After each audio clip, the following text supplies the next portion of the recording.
President Emmanuel Macron and the German Chancellor. Here with us now is Dan Baer, former United States ambassador. He's also Senior Vice President for Policy Research at the Carnegie Endowment for International Peace. Welcome to you.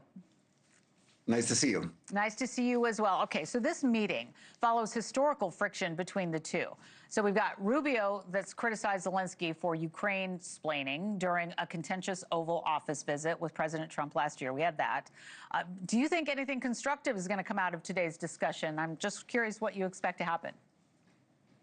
I think the goal for today's discussion from both sides is just to make sure that they continue to be aligned. The real question mark right now is not where Ukraine and the U.S. are, because Ukraine and the U.S., along with Europeans, have worked very hard to hammer out what security guarantees might look like. Zelenskyy wants to make sure that Rubio stays on board with that, because the Russians have not signed on to what security guarantees might look like, and that remains the wild card. Unfortunately, I think the evidence suggests that the Russians are not ready to make peace, that Putin is just playing for time, and that more will need to be done to put pressure on him in the pocketbook and pressure on him on the battlefield before he's going to come to the table with a serious intention of brokering a deal. Yeah, you know, Zelenskyy participated in this panel discussion and also expressed there's a little bit of pressure from President Trump to move forward with peace talks, of course. So what specific compromises is the U.S. expecting Ukraine to make following Trump's calls to get moving on a deal?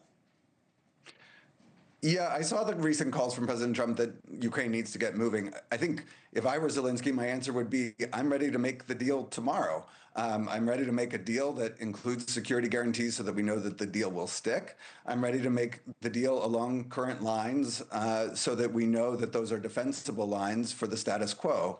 And, you know, the person that's not ready to make the deal remains Vladimir Putin, who's been behind this war from the very beginning for the last 4 years. So I think the United States, European allies, Ukraine have worked hard to hammer out what a deal could look like. The pressure now should be put on Putin to come to the table. And President Trump is reportedly pushed for a deal by June when we're talking about, you know, getting it done. Likely to secure a resolution before the U.S. midterm elections in November seems to be the goal. Is that realistic? Time will tell. It could be realistic if much more pressure were put on Putin between now and June. But the fact is that if President Trump pushes for a deal that isn't actually a stable deal, isn't a real deal, isn't one that Russia is signed up to and committed to, that deal will fall apart. There will be more bloodshed, and it will look like a failure. So it's better to get it right. And what needs to happen right now is for more pressure to be put on the Russians. It's better to get it right to make sure that whatever deal is hammered out sticks. All right, we're going to keep watching it. Dan Baer, we want to thank you very much for your time. Thanks for having me. Thank you.